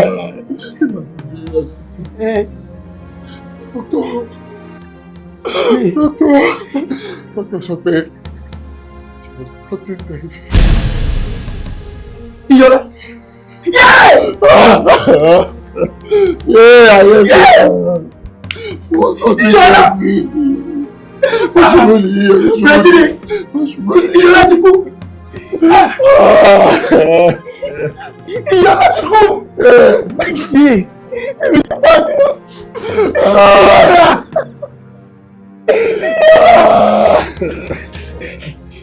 Méjìlá. Bala ìfẹ́ sọ fún dájú.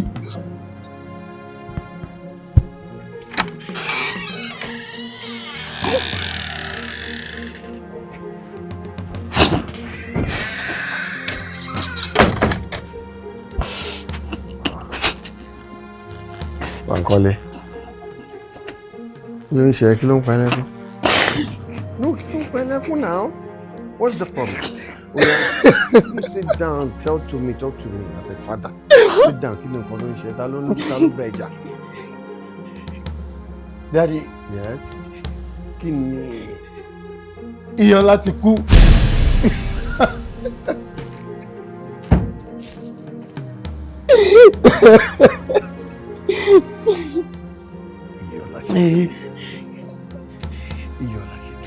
Iyọlá is gone. Iyọlá ṣe máa gone. Ta ló pa? Kí ló pa? Kí ni nǹkan tó ṣe tó fi kú? Iyọlá ṣe máa kú. Mo lọ sílé wọn. Ọkọ wọn ni mo bá nílé daddy. He was crying. I was like, kí ló ṣe yín wáyé yẹn sunkún? Where's Iyọlá?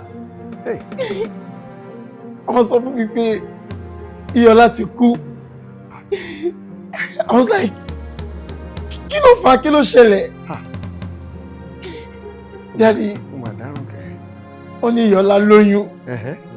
Ó wá lọ ṣẹ́yún. In that process, ó lose ẹ̀jẹ̀.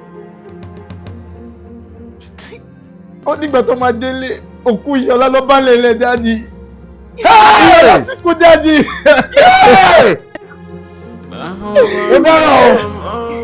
Oh no.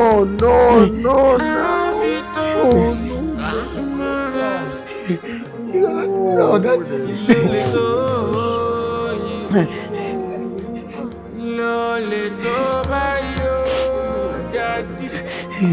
Hey! Oh no now. But how do we explain this to someone? Ṣé yín náà ṣe sọmọ ẹnìkan? Ó dá orí ajá, ẹ̀dá ajá. Ọlọ́pàá ẹjọ́. Èmi kọ́ ni mo pa ẹjọ́, ẹ ṣàánú mi, èmi kọ́ ẹjọ́ nítorí Ọlọ́run ẹjọ́. Ṣàánú mi. Àlàyé, o ṣáà rí pé mi ò bá argue. Gbogbo nǹkan tó ń explain yìí, kó tẹ̀lé wa lọ sí àgọ́ ọlọ́pàá kó lọ explain and that's all. Ẹjọ́ gbogbo alámọ̀ràn ọlọ́pàá.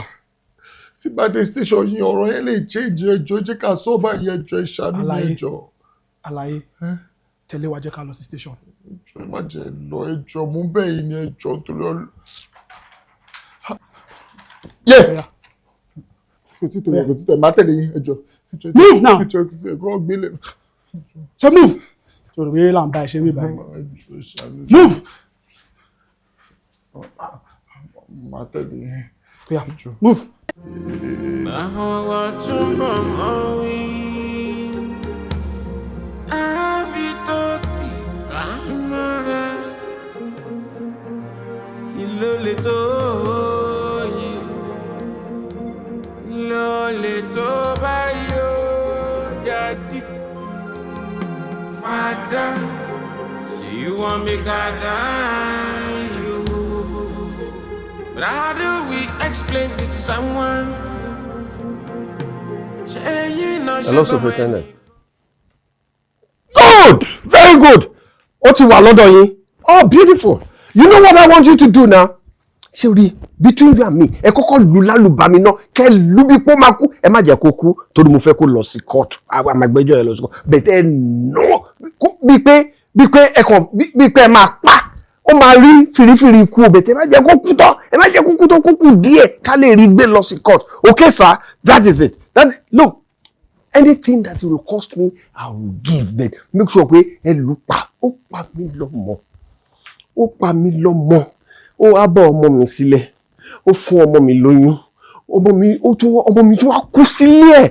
Ó mi pé òun ló pa nìyẹn náà. Ẹ lè jẹ́ kí ìyà jẹ mí náà.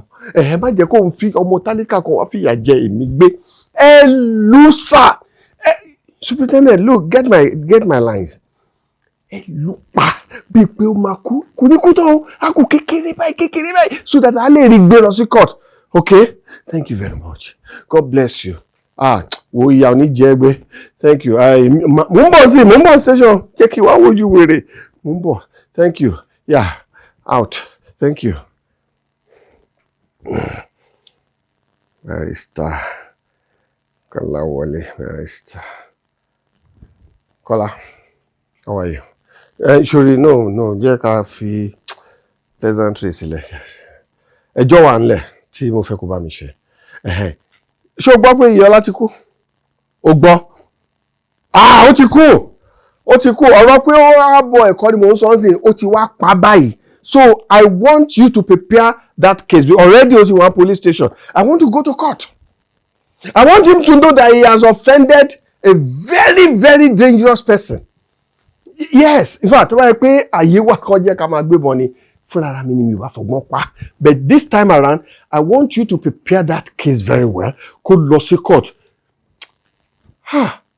Ṣebí sórí tí n bá ní firing squad pa ìbọn yẹn á tètè pa. Firing squad náà lè lè bẹ̀ by stoning so that a máa kú díẹ̀ títí wọ́n máa fi stone ẹ̀ pa lórí ibi tí wọ́n bá so mọ́. Thank you very much. O ṣe. No, pàdé mi police station sí náà kájọ kó ọ náà rójú ọ̀daràn náà. Start preparing the case now. Bẹ́ẹ̀ mo fẹ́ kí àjọ pàdé police station kí wọ́n náà rè kó rí wèrè tó pa mí lọ́mọ. Thank you. No, I'm okay. Okay, but I want you to later. Oh my God.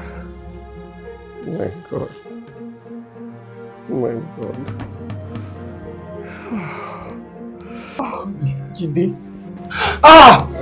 Mi tèmi bá mi. Jídé báwo ló ṣe ṣe? Báwo ló ṣe ṣẹlẹ̀ tó lè sọ fún mi? Ilé parọ́ fún yìí. Abiyamọ ayé ẹ̀ mà ṣàánú mi. Jídé. Boy, you're dead. I'll make sure pé o ṣẹ̀wọ̀n.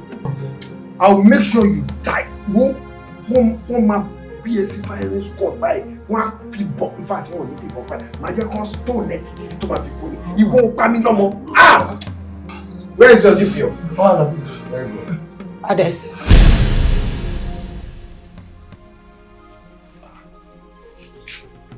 Do I know you? Èmi yẹ́mi sí. Ìyàwó àfẹ́sọ́nà Jacob ọ̀rẹ́.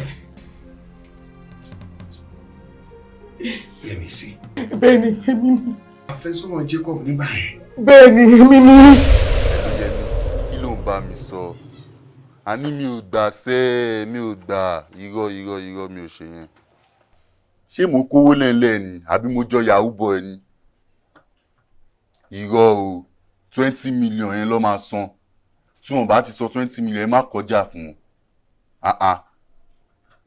Mo jẹ́ ọmọ olówó mi ní pé màmá squander owó náà. Irọ́. Bẹ́ẹ̀bi tí mọ́mí àti dáàdì ṣe kú tí mo ń squander owó látijọ́ ẹnìyẹn. Gbogbo ẹ má ti ń parun náà. No. I have to manage what I have, please. 20 million. Tí wọ́n bá ti sọ 20 million ẹ má kọjá fún wọn. And that's it. Final. O ṣe. My man. Baby girl. That's why I love you. You worry, business me. You're always business oriented. That's my man. Yẹ́mi, ìwọ ni ọkọ ló love ẹ. Èmi gangan love ẹ bó ṣe ń wò yìí. Olùjọ́ àti mo rò pé mo fi ń ṣe PA ni tí mò ń gbé phone tí mò ń ṣe everything. Ọ̀rẹ́ ni wa o kò rí mi bí àjọ máa ń jáde àjọ máa ń lọ. Mo kàn ń ṣe PA ni o. Ó ti yẹ but bó ṣe wà yìí ẹ̀jẹ̀ mi lélẹ́yìí. Idán burúkú ògo. Mo gbà fún ẹsẹ̀. Ọ̀rẹ́ mi ni o má dá lóhùn. Ọ̀rẹ́ àtilẹ̀ ikú ló bọ́lá jẹ́ tí tó bá ṣọlá mọ́mí àti dáàdì tó kù.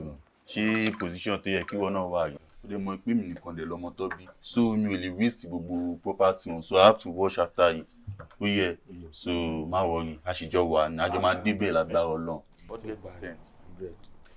Mr. Ades, ọkọ tèmi gan kò rí bí PA.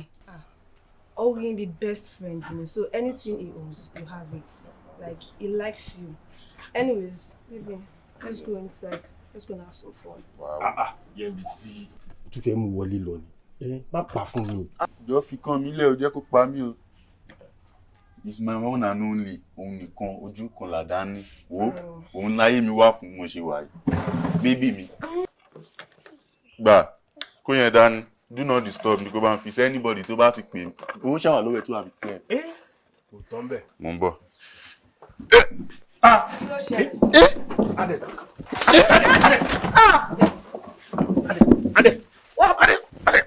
Kí ló dé?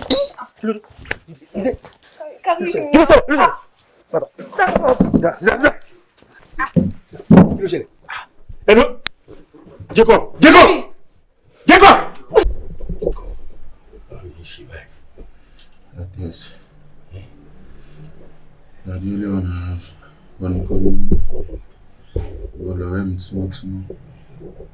Be ọmọ ìyá alájọ jẹ. O ní access sí gbogbo kan tí mo ní láyà tó. You have access to my account. Mo ti gbogbo ti documents mi wá. A lè ló máa yá kó pẹ́. A lè ló máa pẹ́ kó yá. Kí tó ń sọ̀rọ̀ báyìí? Mi sọ kankan, má jẹ́ kẹ́rù báyìí. But mo fẹ́ jẹ́ kó mọ̀ nǹkan lẹ́nu Adès. Ṣorí Yẹ́misí. She's carrying my baby. Yẹ́misí ló? Yes. Ọlọ́run ṣe o. She's carrying my baby. Wow. Mo sọ ilé fún ẹ. Nítorí pé wọn nìkan náà ni mo fọkàn tán. Wọ́n lọ̀rẹ́ mi. I share everything for you. Jọ, tí kinní tó ń ṣe mí tó bá gbàgbé tí mo gbàgbé lọ. Kristo, jọ tó Ọlọ́run. Yẹ́misí, ọlọ́mọ inú ẹ̀. Bá mi tọ́jú wọn dáadáa. You have my property. You know everything. 80% nǹkan tí mo ní. Ìjọba mi fi tọ́jú Yẹ́misí àtọmọ tó bá bí fún mi. Ìwọ náà lè tara ní jẹ́yàn. You are a good friend to me and I trust you. Jọ, tí bá kú, abẹ́yìn mi jẹ́. Gbogbo nǹkan tó sọ yìí, mo ti gbọ́, mo lè ti gbà.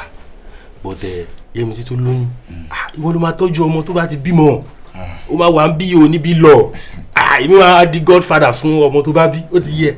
O níbí lọ. Kò sí nǹkan tó máa ṣe ẹ́ lágbára Ọlọ́run. Ó ti yẹ, ó máa wà òkè. Pẹ̀lẹ́. Ṣáà jẹ́ kíkọ́ tí mo sọ yìí. Ṣé bí mo ṣe fẹ́ jọ Adès? Bó ṣe fẹ́ gẹ́lẹ́ gan ni màá ṣe ṣe. But ìwọ náà ló máa wá tọ́jú ẹ̀. Ó ti yẹ. Kò sí kú lójú ẹ̀. Ọ̀rẹ́ mi ni ẹ̀. Ẹ̀jẹ̀. Ṣẹ́gun. Àjọ wà ní. Adès. O lè kú, o lè fi bílẹ̀. Ó ti yẹ. Sickness yóò lè pa ẹ́. Ṣàánú mi. Yẹ́misí. I searched for you. I searched for you everywhere. Mi ò rí ẹ. Pé ó ló lè gbà toyún mi ò rí ẹ. Nǹkan tó yẹ ọ̀rẹ́ mi rán mi pé kí n ṣe ò jẹ́ kí n ṣe torí mi ò mọ̀ bí tó wà. Ń wá ẹ láyé yìí. Wait, dúró. Oyún ọjọ́ yẹn. Tí Jacob sọ fún mi pé mo ní láti gbé ṣọ́ọ̀bù mo tọ́jú ẹ̀ ó dìrún ó dìgbà. Mo lè lè. Owó náà ni. Owó ní. Má jẹ́ sórí ikú. Má jẹ́ títẹ̀ mi gbé owó ní. Owó ní ṣàánú mi.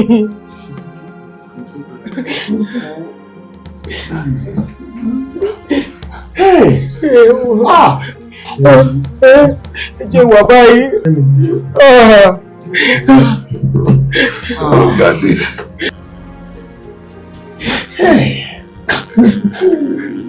Òun nìkan náà ni mo ní jọ nítorí Ọlọ́run. Kemi, it's been 3 years.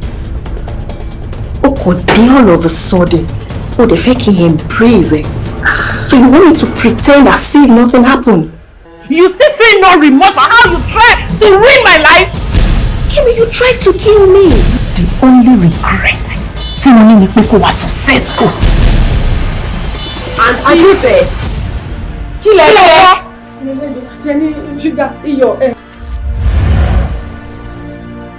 Ẹ wo, ṣe fẹ́ gbọ́? Mo gbọ́ láti ọ̀dọ̀ inú secretary MD pé ǹtọ́ láti gbàṣẹ́ MD.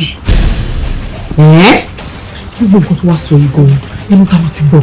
Ẹ máa búrò. Láti bò sí bò, kí ló ṣẹlẹ̀ gangan?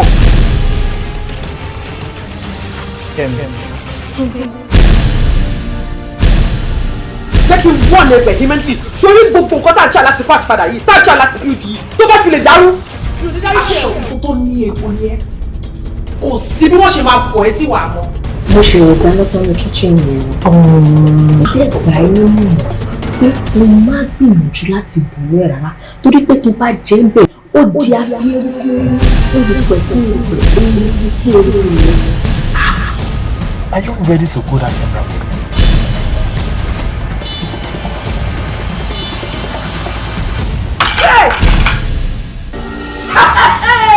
Ó fẹ́ pa mí tí ó fẹ́ pa mí ní ẹ̀rọ. Kí lélẹ̀?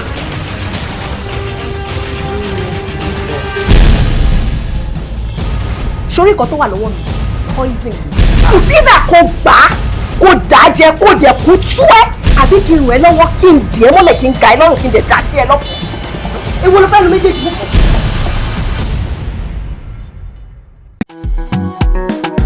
Olómi olómi ooo, olómi tó lómi. IYIOLA special baby, be special package. Jẹ́ ká jẹ wà olómi, ṣe mọ̀ kó jùjú ẹ̀ wá olóyin.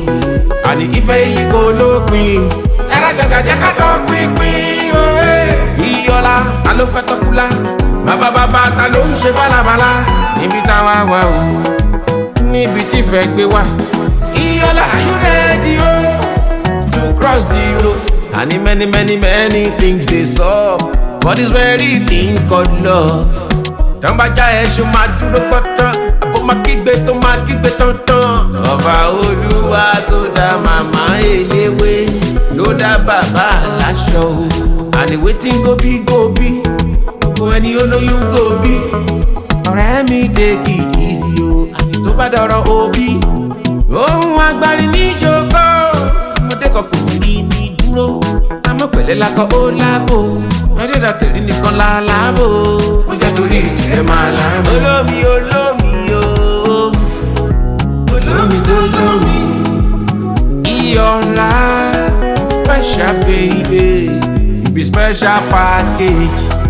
Jẹ́ ká jẹ wà olómi, ṣọmọ kó jùjú ẹ̀ wá olóyin. Àní ìfẹ́ yìí kò lópin, ẹ̀rọ ṣẹ̀ṣẹ̀ jẹ́ ká tọ́ pínpín o.